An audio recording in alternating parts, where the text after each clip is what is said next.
आई, एक सांगायचं होतं. बोल. आषाढी येतेय बर मग. आणि माझी माहेरची कायमची वारी आहे. लग्नानंतर ही माझी पहिलीच वारी आहे. मला जायचं होतं वारीला. काय वारीला? मी घरातली कामं कोण करणार? पण आई, मी लगेचच येईल. हे बघ, 3-4 दिवस मला काही कामं झेपायची नाहीत. हे माहेरची वारी वगैरे तिथंच ठेवून यायचं. जा काम कर जा.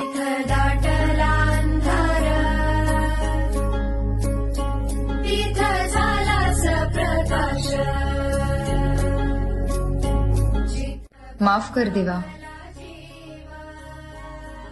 या वेळेला वारीला नाही येता येणार मला.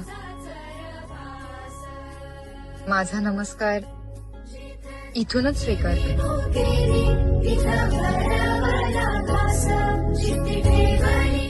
काय ग, भाऊ आलाय बघ तुझा.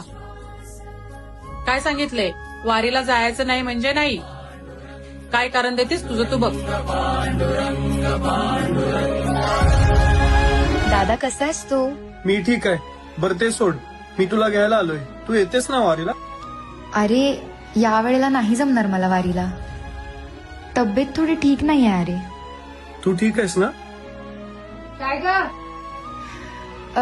तू बस, मी आवरून येते. आणि आलास तसं संध्याकाळी जेवूनच जा. बस, मी आलेच.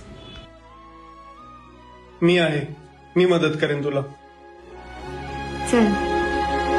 डोळ्यातून चंद्रभागा आता आटायाची नाही.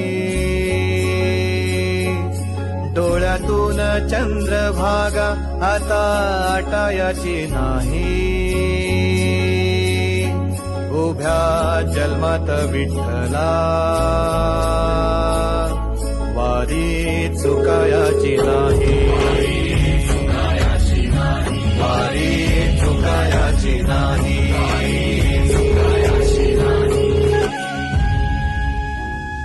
हॅलो. हॅलो. कोण? अगं, मी दादा बोलतोय. उद्या वारीला जायचंय आणि मी तुला घ्यायला येतोय. हा, पण अरे, पण काय नाही, आवरून बस. चल, ठेवतो आता.